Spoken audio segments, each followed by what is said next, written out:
الحمدللہ وحدہ والصلاة والسلام علی من لا نبی بعدہ اما بعد فاعوذ باللہ من الشیطان الرجیم بسم اللہ الرحمن الرحیم قل هل يستوي الذین يعلمون والذین لا يعلمون وقال النبی صلی اللہ علیہ وسلم طلب العلم فریضۃ علی کل مسلم صدق اللہ العظیم و صدق رسولہ النبی الکریم ونحن علی ذلک لمن الشاہدین والشاکرین والحمد للہ رب العالمین۔ حصول برکت کے لیے ثواب کے ارادے سے ایک مرتبہ پھر درود پاک پڑھ لیں۔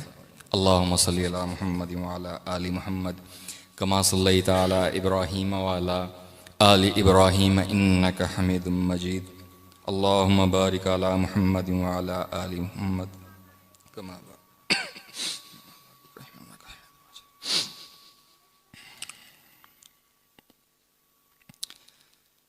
سعادت، سیادت، عبادت ہے علم۔ سعادت، سیادت، عبادت ہے علم، بصیرت ہے، دولت ہے، طاقت ہے علم۔ بلا شبہ وہ جو علم کی دولت سے ہے خالی، کہنے کو بشر ہے، بشریت سے ہے خالی۔ لازم ہے، اصل مقصد کی بات یہ ہے کہ لازم ہے کہ ہو علم کے ساتھ عمل بھی، لازم ہے کہ ہو علم کے ساتھ عمل بھی۔ سرسبز جو اشجار ہیں رکھتے ہیں وہ پھل بھی۔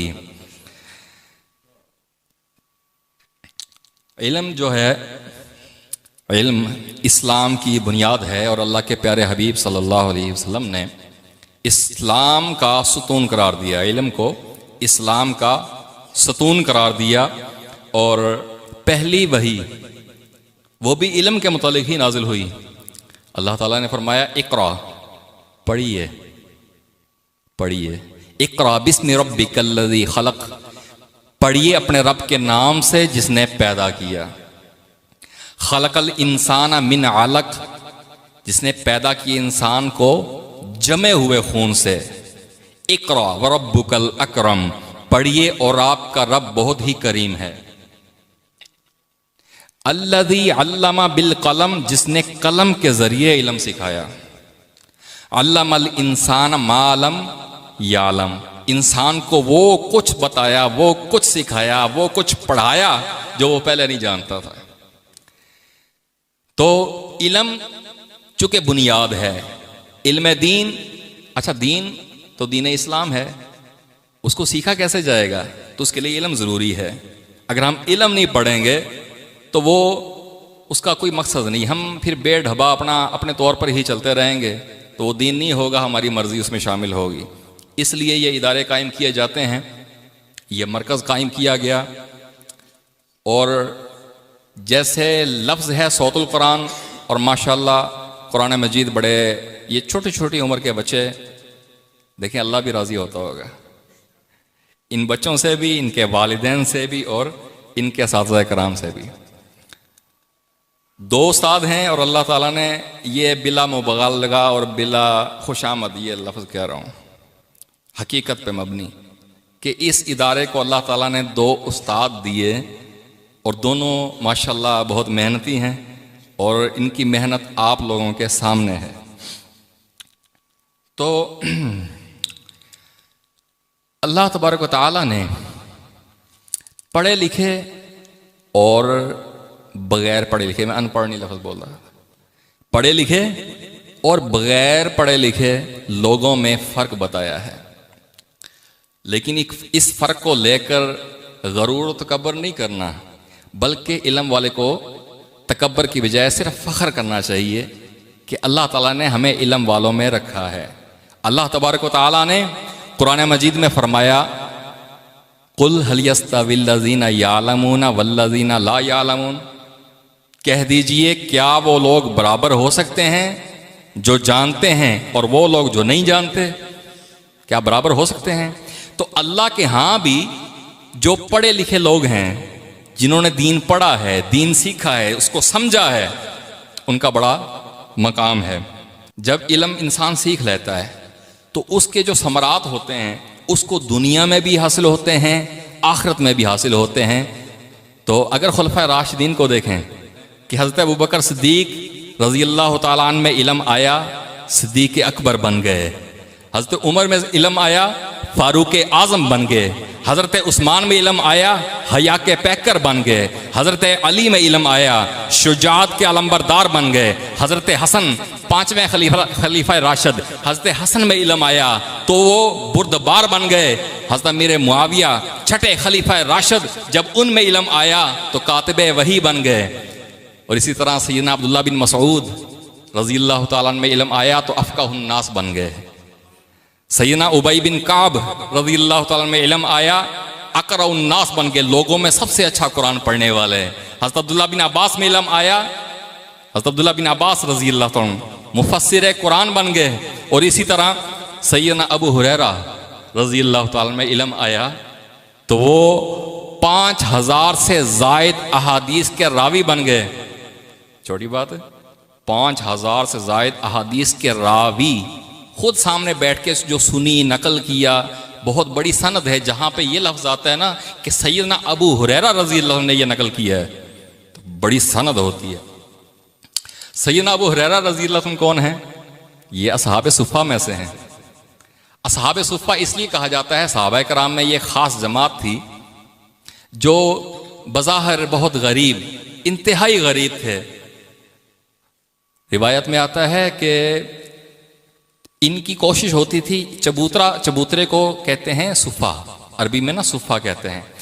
تو ان کا ایک چبوترا تھا، آج بھی مسجد نبوی شریف میں آپ جائیں، اللہ تعالیٰ آپ کو دکھائے تو وہ ایک دیوار بنا کے اس کو مخصوص کیے، اس کو آج بھی ضائع نہیں ہونے دیا، اس چبوترے کو قائم رکھا ہوا ہے کہ یہ صحابہ کی یاد ہے۔ اصحاب صفہ یہ اپنے چبوترے میں بیٹھتے کہ اللہ کے نبی صلی اللہ علیہ وسلم یہاں سے گزریں گے تو ہم بھی کچھ سیکھیں گے، ہم بھی ان سے علم سیکھیں گے۔ بات علم کی کر رہا تھا کہ علم کی طلب تھی انہیں، اور ان کی غربت کا یہ عالم تھا۔ ایک روایت میں ہے کہ 2 صحابی تھے، وہ ایک دوسرے کی پیٹھ کے ساتھ پیٹھ ملا کے بیٹھے ہوئے تھے کہ ایک دوسرے پہ نظر نہ پڑے، کیا کہ ان کے لباس بھی ادھورا تھا، غربت کا یہ عالم۔ اور پھر اسی صفہ سے سیدنا ابو ہریرہ رضی اللہ عنہ نکلے۔ تو سیدنا امیر معاویہ رضی اللہ عنہ سے روایت ہے، اللہ کے پیارے نبی حضرت محمد صلی اللہ علیہ وآلہ وسلم نے ارشاد فرمایا، من یرد اللہ بہ خیرا یفقہہ فی الدین، اللہ تعالیٰ جس کے ساتھ بھلائی کا ارادہ فرماتے ہیں اسے دین کی سمجھ عطا فرماتے ہیں۔ اس میں عالم کی فضیلت تو ہے ہی ہے، ٹھیک ہے، لیکن اس حدیث مبارکہ سے مراد عالم بننا نہیں ہے۔ الفاظ پہ غور فرمائیں، اللہ کے نبی صلی اللہ علیہ وسلم نے کیا فرمایا؟ من یرد اللہ بہ خیرا یفقہہ فی الدین، اللہ جسے سمجھ عطا فرمائے، دین کی سمجھ عطا فرمائے۔ جب دین کی سمجھ آ جائے گی، دین ہم سیکھ جائیں گے، ہمارے عقائد درست ہو جائیں گے، ہماری عبادت درست ہو جائے گی، معاملات، اخلاقیات اور تمام چیزیں جس کا تعلق دین سے ہے، بلکہ ساری ہر چیز کا ہی تعلق دین سے ہے، ٹھیک ہے، طہارت سے لے کے بچے کے پیدائش سے وفات تک کے تمام معاملات اللہ کے حبیب صلی اللہ علیہ وسلم نے اس کا طریقہ بتایا، بھئی یہ کس طرح کرنا ہے۔ اسی حدیث مبارکہ کا دوسرا جو حصہ ہے، انما انا قاسم واللہ یعطی، کہ بے شک میں تو تقسیم کرنے والا ہوں، دینے والا اللہ ہے۔ دینے والا، رزق دینے والا کون ہے؟ اللہ۔ اولاد دینے والا، بارش برسانے والا، اور زندگی اور موت دینے والا ایک ہی ذات، اور علم دینے والا کون ہے؟ اللہ۔ تو اللہ نے پسند فرما لیا ہے، آپ چنیدہ ہیں، آپ بچے خوش قسمت ہیں کہ اللہ تعالیٰ نے آپ کے گھروں سے اٹھایا اور یہاں مرکز صوت القرآن میں بٹھا دیا۔ تو آقا صلی اللہ علیہ وسلم نے کیا فرمایا؟ میں تقسیم کرنے والا ہوں، دینے والا کون ہے؟ واللہ یعطی، دینے والا اللہ ہے۔ میرا دل کر رہا ہے اس بات کی اہمیت ظاہر کرنے کے لیے کہ اساتذہ کرام آپ کے محسن ہیں، آپ کو پڑھاتے ہیں، گھروں سے پہلے لے کے آئیں، پھر پڑھا رہے ہیں، اور صرف پڑھا نہیں رہے، آپ کی رہائش کا انتظام کیا، آپ کے کھانے پینے کا انتظام کیا، سونے اٹھنے بیٹھنے کی نگرانی، کہ بچے کو کوئی تکلیف تو نہیں ہے۔ یا تو ماں خیال کر سکتی ہے یا یہ اساتذہ کرتے ہیں۔ بڑا یہ احسان ہوتا ہے، احسان۔ میں بھی مدارس میں رہا ہوں، یہ بہت بڑا احسان ہوتا ہے۔ اللہ ان کو جزائے خیر عطا فرمائے، اور زندگی بھر، بیٹا زندگی بھر، میں بچوں سے مخاطب ہوں، زندگی بھر اپنے اساتذہ کے احترام میں فرق نہیں آنا چاہیے، ٹھیک ہے؟ اور بلکہ اللہ کے پیارے نبی صلی اللہ علیہ وسلم نے ارشاد فرمایا، من لم یشکر الناس لم یشکر اللہ، جو لوگوں کا شکریہ ادا نہیں کرتا وہ اللہ کا شکریہ ادا نہیں کرتا، ٹھیک ہے؟ اس لیے استاد کا شکر تو ادا ہم کر ہی نہیں سکتے، استاد کا اتنا بڑا احسان ہے، لیکن ہم کہہ تو سکتے ہیں نا۔ اب دیکھیں، ایک استاد نے کمپیوٹر پڑھایا اور ایک نے اللہ کا قرآن پڑھایا، مقام کے لحاظ سے قرآن کا مقام سب سے اونچا ہے یا نہیں ہے؟ اب میری دونوں طرح کی تعلیم ہے، مدارس کی بھی اور اسکول کالجز کی بھی۔ یقین جانیے میرے استاد جن سے میں نے تفسیر پڑھی، حدیث پڑھی، ایک طرف سے وہ آ رہے ہوں، میں ان کا بھی جتنا احترام کرتا ہوں، اور جو میرے کمپیوٹر کے استاد ہیں وہ آ رہے ہوں، میں ان کا بھی احترام ویسے ہی کرتا ہوں۔ چونکہ سیدنا علی رضی اللہ عنہ کا فرمان ہے نا، رضینا قسمت الجبار فینا۔ استاد کیا سکھاتے ہیں؟ علم سکھاتے ہیں نا، اور علم کی قدر پتہ کیا ہے؟ سیدنا علی رضی اللہ عنہ نے فرمایا، رضینا قسمت الجبار فینا، ہم اپنے رب کی تقسیم پہ راضی ہیں۔ لنا علم وللجہال مال، کہ ہمارے حصے میں علم آیا اور جاہلوں کے مال آیا۔ فإن المال یفنی عن قریب، مالن قریب فنا ہو جائے گا۔ وإن العلم باق لا یزال، علم باقی رہے گا، اس کا زوال نہیں ہے، علم باقی رہے گا، اس کا زوال نہیں ہے۔ اور امام غزالی رحمۃ اللہ علیہ وہ سیدنا ابو درداء رضی اللہ تعالیٰ عنہ کا قول نقل کرتے ہیں، انہوں نے سیدنا ابو درداء رضی اللہ عنہ فرماتے ہیں کہ علم جو ہے نا، یہ سب سے زیادہ عزت و عظمت کی چیز ہے۔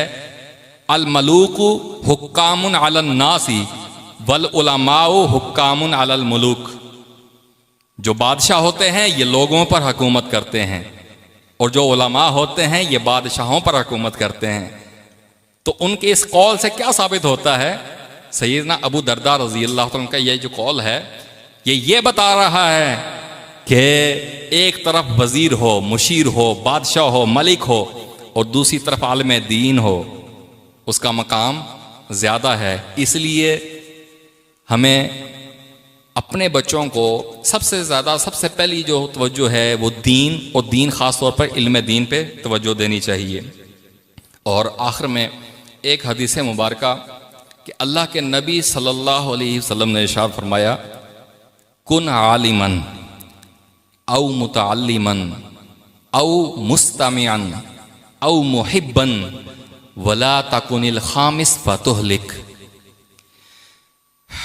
اللہ اکبر۔ اللہ کے پیارے نبی صلی اللہ علیہ وسلم نے فرمایا، کن عالمن، عالم بن جاؤ۔ حکم ہے یا نہیں ہے؟ کن عالمن، عالم بن جاؤ، او متعلمن، یا علم سیکھنے والے بن جاؤ، او مستمعن، یا علم سننے والے بن جاؤ، او محبن، یا کم از کم علماء سے محبت رکھنے والے بن جاؤ، ولا تکن الخامس، پانچویں نہ بننا، فتہلک، ہلاک ہو جاؤ۔ وہ پانچواں کون ہے؟ علماء سے بغض اور عداوت رکھنے والے نہ بننا۔ اور آج علماء کو گالیاں لوگ دیتے ہیں، علماء سے بغض رکھتے ہیں، عداوت رکھتے ہیں، اور مولوی آ گیا، مولوی۔ بھائی مولوی تمہیں رہنمائی کرتا ہے، علم دین سکھاتا ہے، تو اللہ سے دعا ہے کہ اللہ تبارک و تعالی ہمیں علم دین سیکھنے اور اس پر عمل کرنے کی توفیق عطا فرمائے، اور اللہ تعالیٰ ان بچوں کو بھی کامیابی عطا فرمائے، اور اس ادارے کو ہمیشہ قائم و دائم رکھے، اور اس طرح کے ننھے منھے جو پھول ہیں اللہ تعالیٰ اس طرح ان سے دین کا کام لیتا رہے اور ان کو دین کا معمار بنائے۔ واخر دعوانا الحمدللہ رب العالمین۔